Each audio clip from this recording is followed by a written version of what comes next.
I think there's a real moment of fear, which is like, is this a tool we have built or a creature we have built? And what is that going to mean? Like 4 times now in the history of OpenAI. The most recent time was just in the last couple of weeks.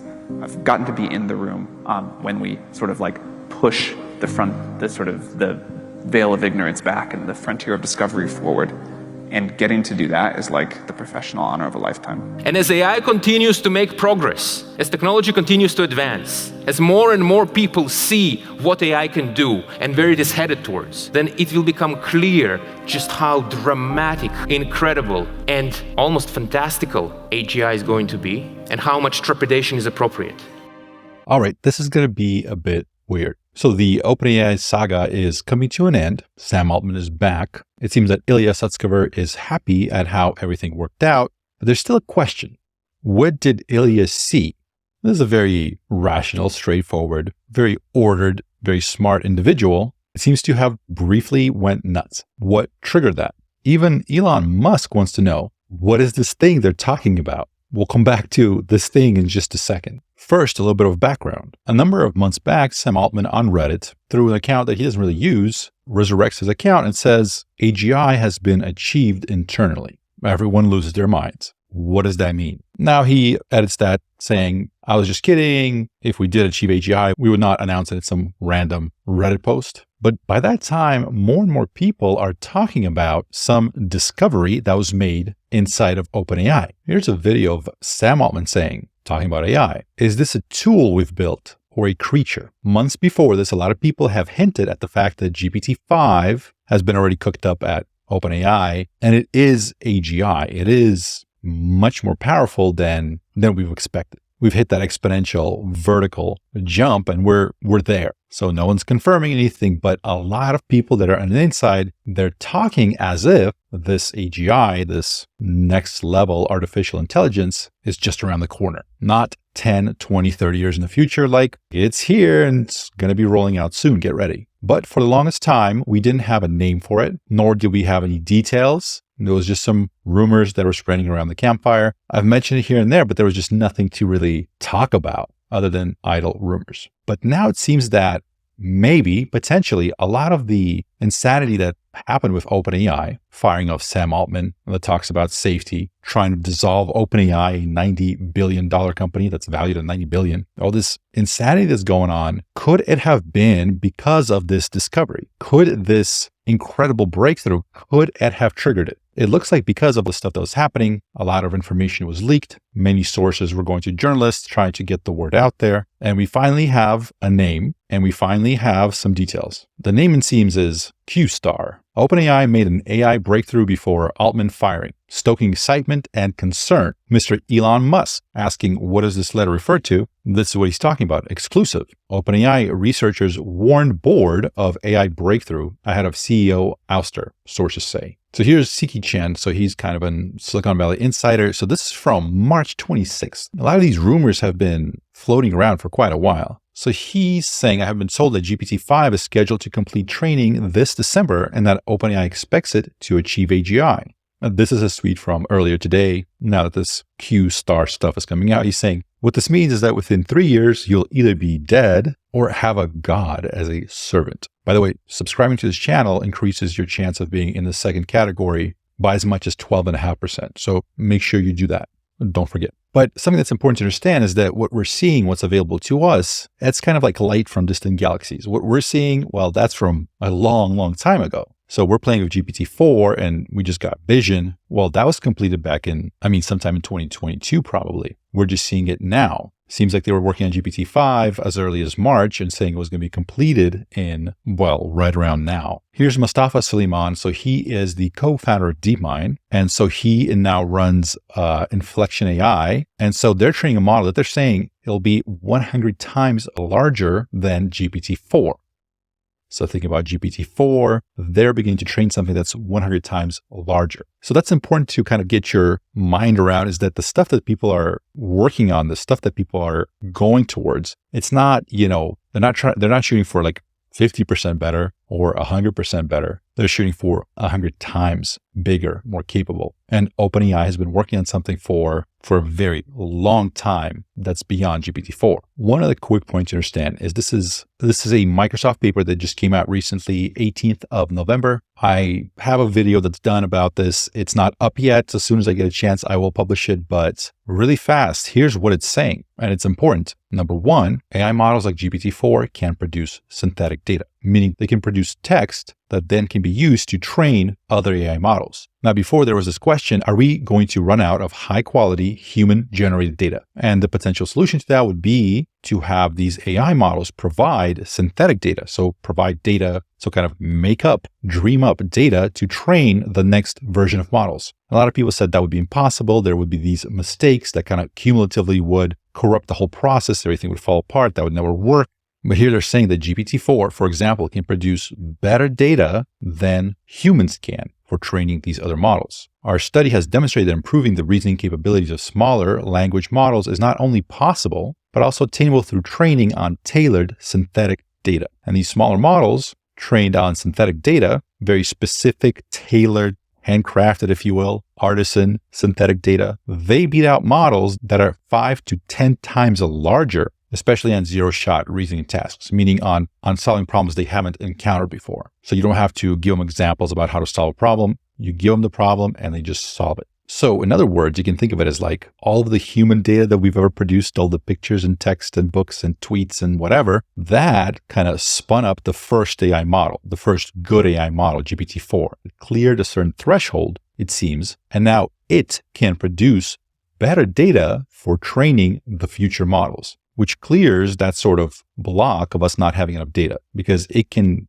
create an infinite amount of data so that, potential roadblock of us running out of data, that's gone. At least, again, this is what this Microsoft research is showing. So here's the CEO of Abacus AI, ex-AWS/Google. As suspected, OpenAI invented a way to overcome training data limitations with synthetic data. When trained with enough examples, models begin to generalize nicely. Great news for open source and decentralized AI. We are no longer beholden to the data-rich companies. And again, while what they're talking about here is that, OpenAI was able to overcome it using synthetic data, while this is not confirmed, the fact that Microsoft is putting out an open source model that proves that this is possible and that those models are 5 to 10 times, or rather, they're as good as models that are 5 to 10 times larger. Here are those charts. So basically like the first and second chart, the first and second bar in every single one of these charts, that's the Orca 2. One is a 7 billion, that was 13 billion. And that was trained on synthetic data. How they did is actually very clever. And the paper dives into that. Again, give me a day or two, this will be out. But the point is we're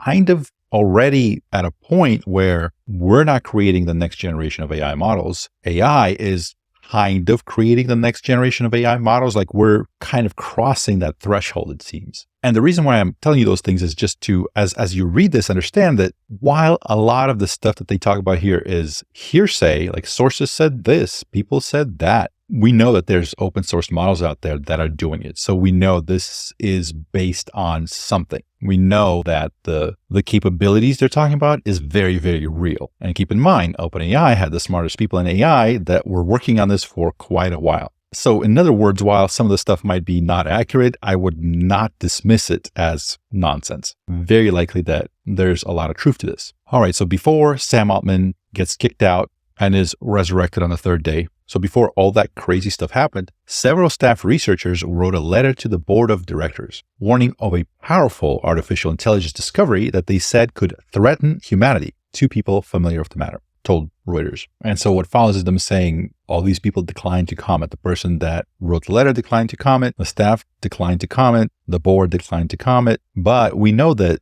in an internal message to staffers, they're talking about this project. They're referring to it as Q-Star. Some at OpenAI believe that Q-Star, pronounced Q-Star, could be a breakthrough in the startup search for what's known as artificial general intelligence, AGI. At OpenAI, they kind of define AGI because there isn't a one agreed upon definition, but they're saying once they make an AI that is just better than humans at most commercial tasks, like if you've seen that show, The Office, like once you can fire Michael and Oscar and Angela and Jim and Dwight and all of them and just have ChatGPT take over, well, that's AGI. Though only performing math on a level of grade school students, a facing such tests made researchers very optimistic about Q-Star's future success, the sources said. That sentence kind of made me stop in my tracks, and here's why. Most people that aren't really following up on AI and what's happening with it, they have kind of this vague idea what it's about, but they probably can't really describe what the difference is between like the old school logic-based computers and calculators and AI. Like, how is it different? What's the thing that makes it different? Most people are used to this idea that computers can do incredible stuff,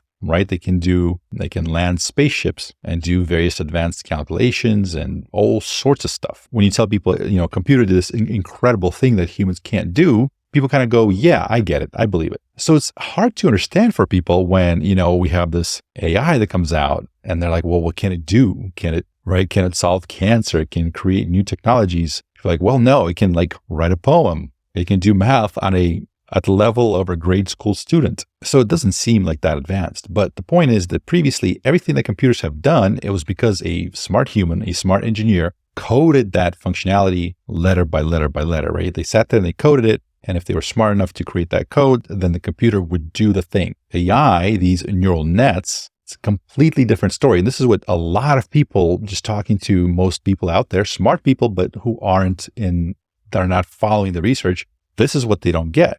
That this AI we're talking about, we're not coding it. We're not telling it what to do. We're creating a brain, a digital brain. So when it figures out how to do something simple, but it figures it out on its own, that is mind-blowing. So what's interesting to me about this thing where it says, well, it's only performing math on a level of grade school students, this rings true to me. Because if somebody was making it up because they wanted to convince the vast majority of the people that something crazy was happening inside, they would say it did something that was astonishing, right? It figured out how to travel faster than light or whatever. This rings true because the accomplishment is so simple. Researchers consider math to be a frontier of generative AI development. Currently, generative AI is good at writing and language translation by statistically predicting the next word, and answers to the same question can vary widely. But conquering the ability to do math, where there's only one right answer, implies AI would have greater reasoning capabilities resembling human intelligence. Unlike a calculator that can solve a limited number of operations, AGI can generalize, learn, and comprehend. And so that famous clip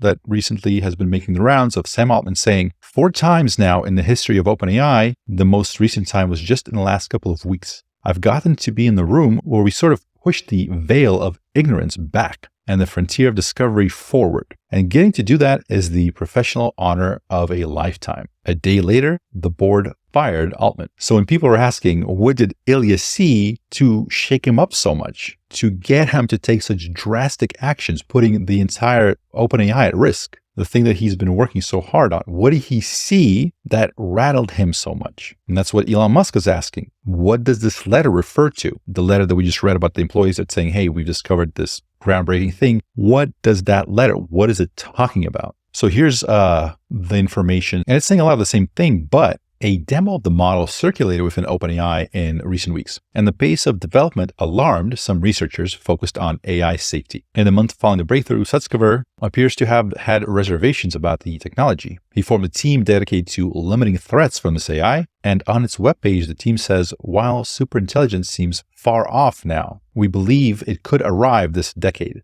Now, the wording there is important because they're not saying AGI will be here this decade. They're saying superintelligence. So superintelligence in general, we see that as sort of the next step beyond AGI. So we have AI, artificial intelligence, AGI, artificial general intelligence. So it basically reaches the, at least as smart as humans, right? And the step beyond that is ASI, artificial superintelligence. And it's that idea of this godlike entity, vastly smarter than any single human being, that they're saying, it could arrive this decade. Are you a little bit scared?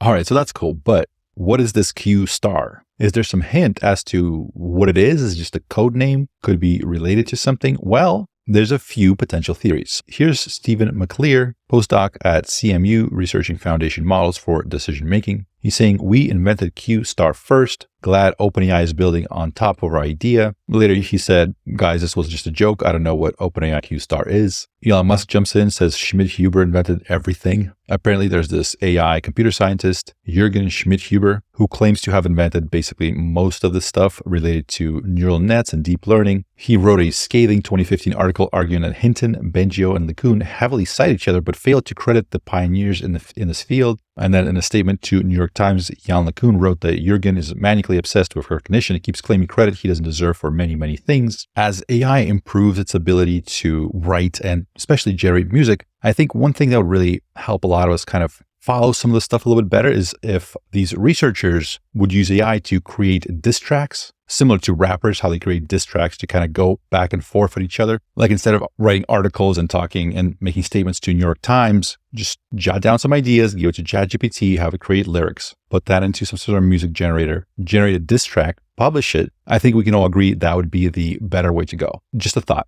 But back to what we're talking about. One last thing by Siki Chen. So basically, GPT-5 turned out more powerful than anyone expected. Ilya gets spooked. Rasputin's the board, which is, have a like, good sir. That was excellent. Excellent.